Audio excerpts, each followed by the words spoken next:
আসসালামু আলাইকুম। Time of স্কিলের পক্ষ থেকে আমি কামরুল হাসান রয়েছি আপনাদের সাথে। আজকে আমরা যে বিষয়টি দেখব, বিষয়টি হচ্ছে খুব সহজে কিভাবে আমরা একটা ক্যালেন্ডার তৈরি করতে পারি, যেটা আমরা এক্সেলে করব।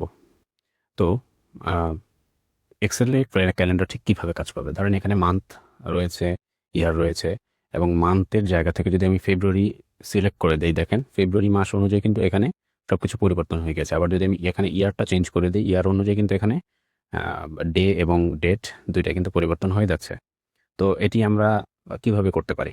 তো তার জন্য যেটা করতে হবে, আমাকে এই ৫ টা ধাপ নিয়ে কাজ করতে হবে। ১ম এ আমাকে ড্রপ ডাউন মেনু তৈরি করতে হবে। এখানে যেরকম আমরা দেখতে পাচ্ছি, এরকম ড্রপ ডাউন মেনু তৈরি করতে হবে। ২য় নাম্বারে হচ্ছে ইফ ফাংশনটা ব্যবহার করতে হবে। ৩য় নাম্বারে হচ্ছে ডেট ভ্যালু যে ফাংশন সেটা ব্যবহার করতে হবে। এবং তারপরে হচ্ছে ডেট ফরম্যাটিং করতে হবে এবং ইকো মান্থ আ ব্যবহার করতে হবে। এগুলো হচ্ছে সূত্র। তো ১ম এ আমরা ড্রপ ডাউন মেনুটা তৈরি করব। তো ড্রপ ডাউন মেনু তৈরি করার জন্য যেটা করতে হবে, ডে এই সেলটা সিলেক্ট থাকা অবস্থায় আমরা ডেটাতে চলে যাব। ডেটা থেকে ডেটা ভ্যালিডেশন এ ক্লিক করব এবং এখান থেকে লিস্ট সিলেক্ট করে দিব। এখন এইখানে আমাকে লিখতে হবে, যেমন কমা, এভাবে আমি যে মান্থ গুলা রাখতে চাচ্ছি সেগুলো আমাকে এখানে এরকম করে লিখতে হবে কমা, কমা দিয়ে। তো আমি আগেই লিখে রেখেছি। আমি জাস্ট এখান থেকে কপি করব এবং এখানে পেস্ট করে দিব এবং এখানে আমি ইয়ারটাও কপি করে রেখেছি। আমি ঠিক এখানেও ইয়ারটা আমি একইভাবে পেস্ট করে দিব। আপনারা চাইলে আরো বেশ কিছু ইয়ার আপনি এখানে এড করতে পারেন, এরকম কমা দিয়ে আ এরকম করে আপনি এড করে নিতে পারেন। ওকে দিয়ে দিলাম। দেখেন আমার এখানে কিন্তু ড্রপ ডাউন মেনু তৈরি হয়ে গেছে। এই যে এখানে ২০২৫ দিলাম। আমাকে মনে হয় একটু ফন্ট সাইজটা আমার ছোট করে নিতে হবে। অথবা ফন্ট সাইজ এখানে যেটা দেওয়া আছে আমি এটা একটু সিলেক্ট করে নিই। আচ্ছা, ফন্ট আমার এখানে ঠিক হয়ে গেছে। এরপরে এখানে রয়েছে কি জানুয়ারি। আমি জানুয়ারি এখানে দিয়ে দিলাম। দেখেন আমার এইটা কিন্তু তৈরি করা শেষ। তার মানে ফার্স্ট অপশনে আমার যেটা রয়েছে ড্রপ ডাউন মেনু, এটা আমার বানানো হয়ে গেল। এবার আমার সেকেন্ড অপশনে ইফ ফাংশন ব্যবহার করতে হবে এখানে। ইফ ফাংশন এবং হচ্ছে ডেট ভ্যালু, এই ২ টা নিয়ে কাজ করব আমরা এইখানে। তো এজন্য আমি ১ম এ ইকুয়াল সাইন দিয়ে নিলাম। এবার আমার যে সূত্রটা লিখতে হবে। আমি ইফ কেন লিখব? কারণ আমি চাই যে এই সেলটা যদি ফাঁকা না থাকে বা এই সেলটা যদি ০ থেকে বড় হয়, ০ থেকে, সেক্ষেত্রে আমাকে এখানে ডেটটা দেখাবে, অন্যথায় দেখাবে না। এটা হচ্ছে এজন্য আমি ইফ ফাংশনটা ব্যবহার করব। তো এজন্য আমি ইফ ফাংশন লিখলাম। ইফ ৫ ব্র্যাকেট এই সেলটা যদি বড় হয় ০ থেকে, তাহলে আমি কি দেখতে চাই? তাহলে আমি দেখতে চাই এই যে আ কি বলে সূত্রটা আছে ডেট ভ্যালু, সেই ডেট ভ্যালুর সূত্রটা আমি কমপ্লিটলি দেখতে চাই। তো এখানে আমি লিখব ডেট ভ্যালু ৫ ব্র্যাকেট। আমি ডেটটা দেখতে চাই আ কোন তারিখ থেকে? শুরুটা হবে কি ১ থেকে? সেজন্য আমি ১ দিব এখানে। এখানে ১ দিব। মানে ১ তারিখ থেকে আমি তারিখটা দেখতেছি কি? তারিখটা শুরু হবে ১ থেকে। এজন্য ১ দিয়ে দিলাম এবং সিম্বল দিব। সিম্বল দেওয়া হয়ে গেলে তারিখের পর ডেটের পর আমি দেখতে চাচ্ছি হচ্ছে মান্থ বা মাস। সেজন্য আমি এই সেলটাকে সিলেক্ট করব। আবার প্রেস করব, সিম্বল এরপর আমি কি দেখতে চাই? ইয়ারটা দেখতে চাই। এরপর আমি ইয়ারটা সিলেক্ট করে দেব এবং ফার্স্ট ব্র্যাকেট ক্লোজ করব এবং আবার এখানে আমার অলরেডি আমার ডেট ভ্যালু যে সূত্রটা এটা আমার কমপ্লিট হয়ে গেছে।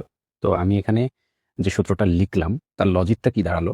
যদি এই সেলটা ০ থেকে বড় হয় তাহলে আমাকে এই ডেট ভ্যালুর যে সূত্রটা এটা দেখাবে। অন্যথায় আমাকে ব্ল্যাংক দেখাবে। অন্যথায় এই জায়গাটা ব্ল্যাংক থাকবে। সেজন্য আমি ডাবল কোটেশন দিয়ে ব্ল্যাংক দেখিয়ে দিলাম। এবার এন্টার প্রেস করলাম। দেখেন এরকম একটা সংখ্যা আমাকে দেখাচ্ছে। কারণ কি? এবার আমাকে যেটা করতে হবে ডেটটাকে ফরম্যাটিং করতে হবে। এই ডেটটা কিন্তু এখনো ফরম্যাটিং করা হয়নি। এখন আমি এটা রাইট ক্লিক করব। এখান থেকে ফরম্যাট সেলে যাব। ফরম্যাট সেল থেকে আমি ডেট সিলেক্ট করব এবং ডেট এখানে আমি আমার নিজের মতো করে দিতে পারি। যেমন আমি যদি এখান থেকে কোনো একটা ডেট এরকম উল্লেখ করি, যেমন ধরেন যদি আমি এটা উল্লেখ করে ওকে করে দিই, তাহলে কিন্তু আমাকে এভাবে দেখাচ্ছে। কিন্তু এটার মতো যদি করতে চাই সেক্ষেত্রে রাইট ক্লিক করতে হবে, ফরম্যাট সেলে যেতে হবে, কাস্টমাইজে ক্লিক করতে হবে। এখান থেকে আমি ১ম এ কি দেখতে চাই? ১ম এ দেখতে চাই ডেট। সেক্ষেত্রে আমি ডাবল ডি প্রেস করলাম। তারপর হাইপেন দিলাম। তারপর আমি দেখতে চাই মান্থ। তারপরে মান্থ হচ্ছে এমএম আর তারপর আবার হাইপেন দিলাম। তারপর আমি আবার দেখতে চাই ইয়ার। তার মানে ৪ টা ওয়াই দিতে হবে। ১, ২, ৩, ৪ ওকে। ডান। এবার আমি যদি ওকে করে দিই তাহলে দেখেন এটার মতো করে কিন্তু এখানে ডেটটা শো করতেছে। তার মানে কি আমার ডেট হচ্ছে ১ এবং মান্থ সেটাও হচ্ছে ১ এবং সন যেটা এখানে দেওয়া আছে সেটা কিন্তু আমাকে এখানে শো করতেছে। তো এরপরে আমি যদি এখান থেকে এইটা চেঞ্জ করে দিই তাহলে কিন্তু এখানে আমি যে সূত্রটা বসিয়েছি সেই সূত্র অনুযায়ী কিন্তু এটা পরিবর্তন হয়ে যাচ্ছে। আর এটা যদি আমি পরিবর্তন না করি, আগেরটা দিয়ে দিই, তাহলে আগেরটা চলে আসছে। আমি মান্থ চেঞ্জ করলে কিন্তু এখান থেকে মান্থ চেঞ্জ হয়ে যাচ্ছে, ঠিক এরকম। তো এরপরে আমার 1 নাম্বার, 2 নাম্বার এবং 3 নাম্বার, 4 নাম্বার, আমার 4টা ধাপ কাজ কমপ্লিট হয়ে গেছে। এখন আমার লাস্ট নাম্বারটা আমার বাকি রয়েছে। এটাও একটা সূত্র, ইকোমান্থ।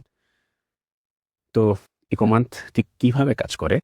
ইকোমান্থ কাজ করে হচ্ছে আপনার, আমি এখানে ইকুয়াল সাইন দিলাম। এখানে আমি ইফ ফাংশনটা ব্যবহার করব যে যদি এই সেলটা 0 থেকে বড় হয় তাহলে আমাকে ভ্যালু দেখাবে, আর না হলে দেখাবে না।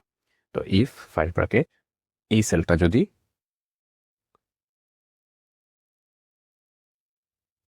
সেলটা যদি ইকোমান্থের থেকে বড় হয়, সরি, এই সেলটা যদি ইকোমান্থের থেকে ছোট হয়,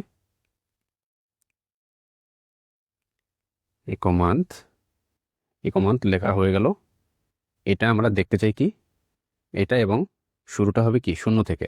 আমার স্টার্ট ডেট হবে কিন্তু এইখান থেকে শুরু, এবং মান্থ আমি দেখতে চাচ্ছি 0 থেকে শুরু হয়ে কাউন্ট হবে এখান থেকে 0 থেকে, মানে 1 থেকে মান্থ কাউন্ট হবে। এখানে যে মান্থ থাকবে সেই মান্থ হিসেবে কাউন্ট হবে, এটা আমি দেখতে চাচ্ছি।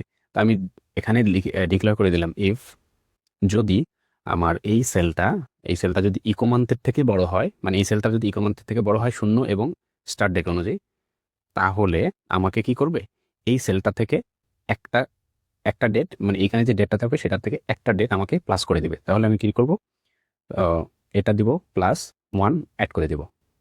তাহলে আমার সূত্রটা কি দাঁড়ালো, লজিকটা কি দাঁড়ালো, যে যদি এই সেলটার থেকে ইকোমান্থ বড় হয় 0 এবং এই সেলটা নিয়ে ইকোমান্থ বড় হয়, বা এটা সমন্বয়ে এটা বড় হয়, তাহলে কি করবে, আমাকে এইখানে যে ডেটটা থাকবে সেই ডেট অনুযায়ী আমাকে একটা দিন আমাকে বেশি অ্যাড করে, মানে তারিখ এখানে যে তারিখটা থাকবে সেটার থেকে 1 প্লাস করে আমাকে সে ভ্যালুটা দেখাবে। এটা হচ্ছে বিষয়। আর এছাড়া অন্যথায় সে আমাকে ব্ল্যাঙ্ক ডেটা দিবে, সেজন্য ব্ল্যাঙ্ক ডেটা ডাবল কোটেশনের মাধ্যমে ব্ল্যাঙ্ক ডেটা উল্লেখ করে দিলাম এবং এন্টার প্রেস করলাম।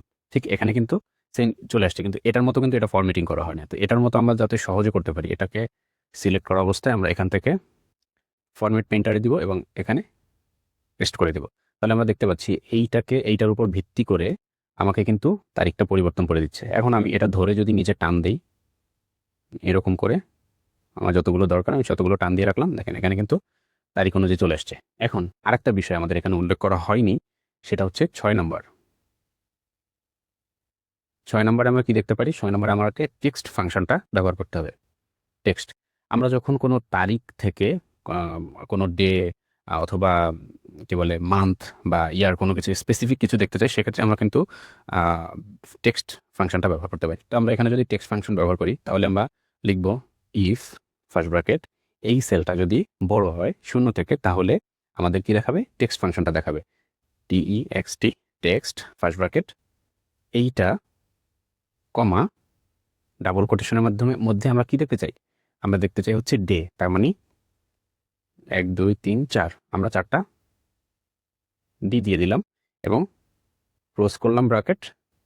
তার মানে আমার এখানে আমার লজিকটা কি দাঁড়ালো, যে যদি এই সেলটা বড় হয় 0 থেকে, 0 থেকে মানে হচ্ছে আপনার এখানে কোনো কিছু থাকলে সেটা 0 থেকে বড়, যে কোনো ভ্যালু থাকতে পারে, 1 থাকতে পারে, 2 থাকতে পারে, টেক্সট থাকতে পারে, নাম্বার থাকতে পারে, যাই থাকুক না কেন, যদি কোনো কিছু লেখা হয় সেক্ষেত্রে সেটা 0 থেকে বড়, এবং যদি কিছু না থাকে সেটা 0 থেকে ছোট।